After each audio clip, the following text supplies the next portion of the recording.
The night of the blood moon was supposed to be beautiful, and it was. The sky turned a deep burning red, and the whole pack gathered in the open field behind the pack house, standing in rows, dressed in their finest clothes, waiting for the Alpha King. Ilara Voss stood near the back. She had not planned her outfit carefully. She had not practiced a smile in the mirror the way her younger sister Celine had done for 3 days straight. She wore a simple navy dress and flat shoes, and she kept her dark hair loose because she had forgotten to pin it. That was the kind of person Ilara was. Quiet, easy to forget, comfortable in the back row. Celine, on the other hand, was impossible to forget. She stood near the front, in a silver dress that caught the moonlight like a mirror. Her hair was pinned with small pearls. She smelled of rosewater and ambition, and every man in her row stood a little straighter when she passed. Their mother had spent 2 hours getting Celine ready that evening, and had looked at Ilara's dress with a small sigh before saying nothing. That sigh was familiar. Ilara had been hearing it her whole life. When King Caden Ashford arrived, the crowd parted like water. He was tall and broad-shouldered, with dark eyes that moved slowly across the crowd, as though he were reading something no one else could see. He wore no crown. He did not need one. Power sat on him the way a coat sits on a man, naturally, without effort. The ceremony began. It was an old tradition, almost as old as the pack itself. During the blood moon, it was said that the moon goddess revealed destined mates to alphas of royal blood through a pull, a deep, quiet tug, like a string attached to the chest, pulling toward the one person who was meant to be yours. The alpha felt it first, then the other person. Then everyone watching could see it, because the two people would be unable to look away from each other. Caden stood in the center of the field and closed his eyes. Inside him, something moved. Sable, the great wolf that lived beneath his skin, shifted and stretched and turned, and then pulled, hard. The pull went toward the back of the crowd, past 20 women in beautiful dresses, past the front row, past Celine in her silver gown, all the way to the back, to a woman in a navy dress with loose dark hair, who was staring at the ground. Ilara felt it like a warm hand pressing against her sternum from the inside. She looked up. Across the entire crowd, her eyes met Caden's. For 1 second, just one, the world was very still. Then Caden looked away. He turned his head slowly, deliberately, back toward the front of the crowd. He walked forward. He stopped in front of Celine. He did not say anything romantic. He did not say anything about fate or the goddess or the pull. He said, in a calm and measured voice, that he would be honored if she would stand beside him as queen. He said that Northvale needed a strong queen, one who could hold a room and command respect. He said she was clearly that woman. Celine said yes before he finished the sentence. The crowd erupted. Their mother pressed both hands to her mouth and wept happy tears. People clapped and cheered and turned to each other with wide eyes. It was the most exciting thing that had happened in the pack in years. Ilara stood very still in the back row and let the noise wash over her. She pressed her hand flat against her own chest, where the pull had been, and felt it slowly go quiet, like a candle being cupped between 2 palms. She walked home alone. No one noticed. The weeks that followed were full of preparation. The palace buzzed with arrangements, fabric samples and flower choices, and the careful choreography of a coronation. Celine moved through it all with the ease of a woman born to be looked at. She made decisions quickly and well. She was charming to the council and gracious to the servants. Everyone agreed she would make an excellent queen. Caden watched her from a distance and told himself he had made the right choice. His wolf did not agree. Sable had gone quiet in a way Caden had never experienced before. Not aggressive, not restless, just silent. A deep, cold silence, like a room where someone has recently left. When Celine entered a space, Sable retreated inward. When she spoke to Caden, the wolf simply stopped responding. When she placed her hand on Caden's arm in front of the council, Sable flinched back so hard that Caden had to work to keep his face still. He ignored it. He was very good at ignoring things. As part of the coronation arrangements, Celine made a small, generous gesture. She offered her older sister a position in the Royal Archives, the enormous records hall deep in the east wing of the palace, full of old maps and bloodline books and territorial agreements going back 500 years. It was a quiet job, an invisible one. Celine smiled warmly when she made the offer, and said she wanted her sister close. Ilara accepted. She had always loved quiet places. She loved the archives immediately. The rooms smelled of old paper and dust and something faintly like cedar, and the shelves went up so high that she needed a rolling ladder to reach the top ones. There was no noise there except the occasional sound of her own footsteps. She spent her days cataloging and cross-referencing and finding things that had been filed incorrectly decades ago. She was very good at it. She was also, without meaning to, reading everything. One morning, about 3 weeks after she arrived, she was looking for a particular border agreement from 2 centuries back when she found a different book entirely. It was old and dark-covered and had no label on the spine. She opened it out of curiosity and found that it was a record of every blood moon ceremony in Northvale's history. Every one, going back to the very beginning. She sat down at her reading table and read for 6 hours. What she found was not comfortable. In every case where an alpha had felt the pull of the moon goddess and turned away from it, choosing instead a queen based on politics or appearance or strategy, the wolf had never recovered. Not one of them. The records described the same pattern each time, written in different hands across different centuries. The wolf went silent. The alpha's health began to decline in small ways. The chosen queen was never truly accepted by the beast within, no matter how many years passed. And in every case, the record noted the same legal fact, buried in formal language at the bottom of each entry. A wolf's refusal is not a private matter. Under the oldest laws of the pack, it was grounds for a mate tribunal. Ilara closed the book. She sat for a long time in the quiet of the archives. Then she put the book back exactly where she had found it and went back to her cataloging. That evening, walking back from the archives through a long stone corridor, she turned a corner and nearly walked into King Caden. They both stopped. They had never been alone together before. In the weeks since Celine's coronation, they had been in the same rooms several times. Meals, council gatherings, family introductions, but always surrounded by people, always with distance between them. Now there was no one else in the corridor. The torches on the wall made the light unsteady. Caden looked at her for a moment without speaking. Ilara held her books against her chest and waited. He did not speak. He looked at her the way a man looks at something he is trying not to think about. Then he turned and walked away. Ilara stood in the corridor for a moment after he left. She noticed, very quietly, that his hands had been still at his sides but not relaxed, the stillness of a person holding something tightly inward. She went to her room and did not sleep well. The next afternoon, an elderly woman appeared in the archives. She was small and sharp-eyed, with white hair and the kind of posture that came from a lifetime of refusing to be ignored. Elder Mira, the oldest council member in North Vale. She had been on the council before Caden's father was born.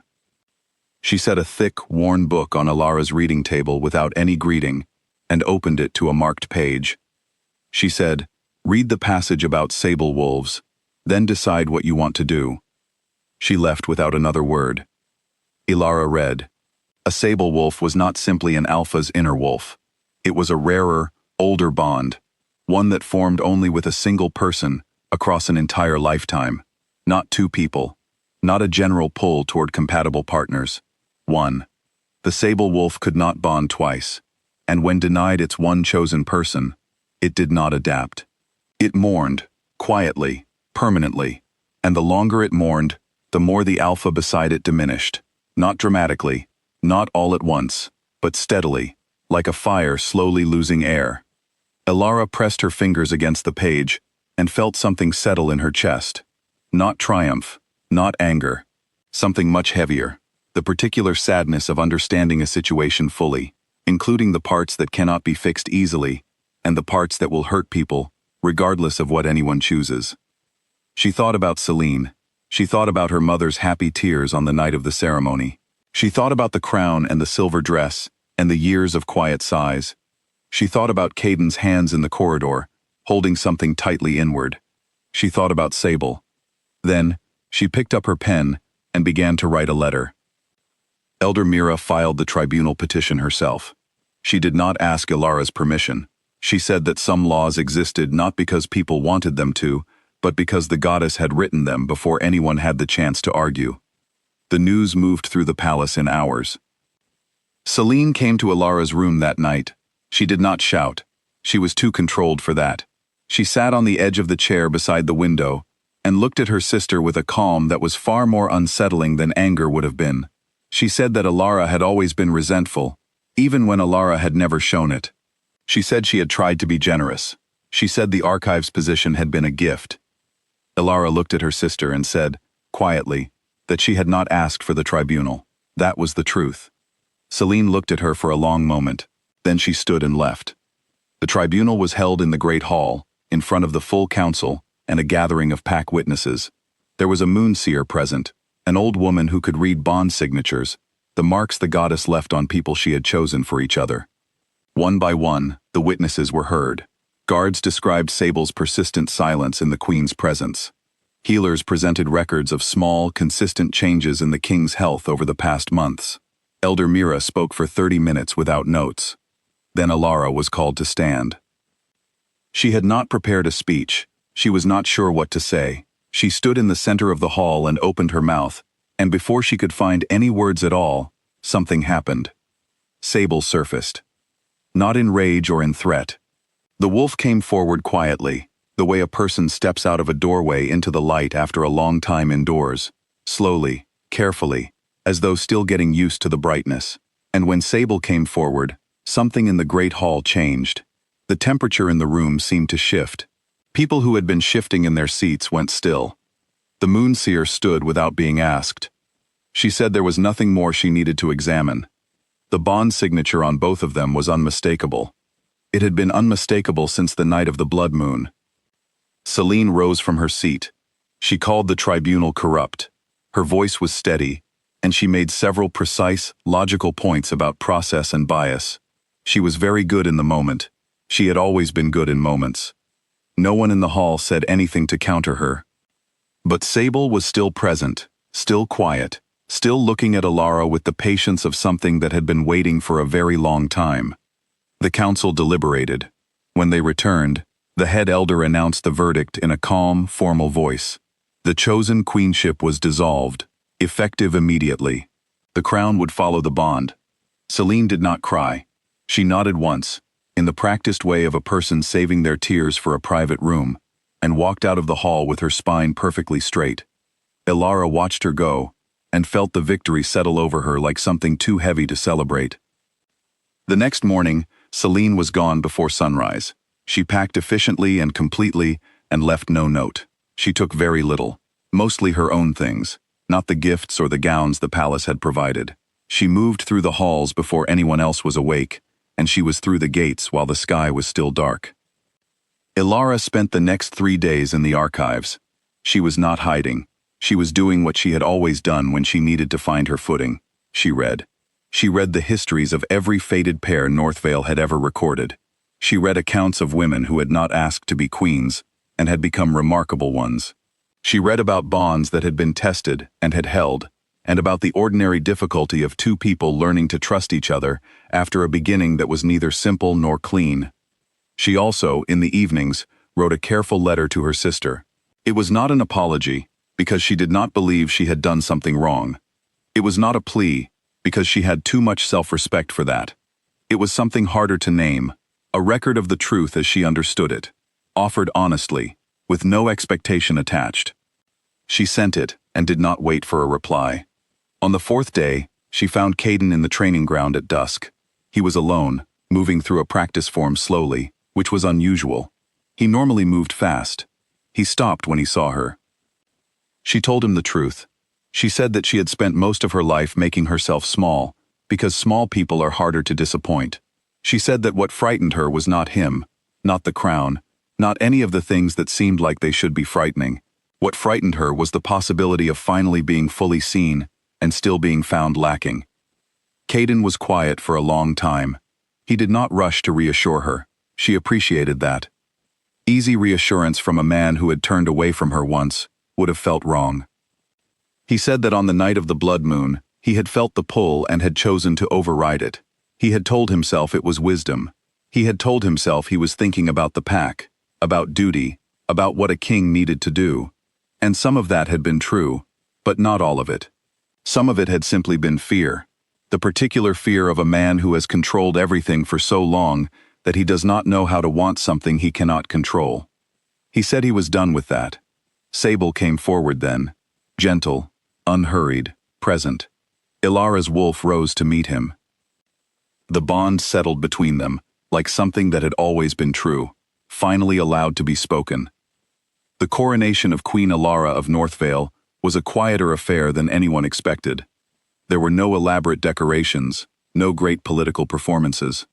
There was the old ceremony, the elders' words spoken in the old language, and the moment when Sable bowed his great head before her, which a sable wolf does only once, for one person, and never again.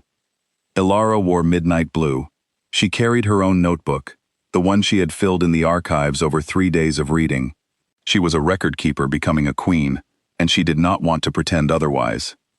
3 weeks after the coronation, a letter arrived with no return name on the envelope. Inside was a single short paragraph in Celine's handwriting.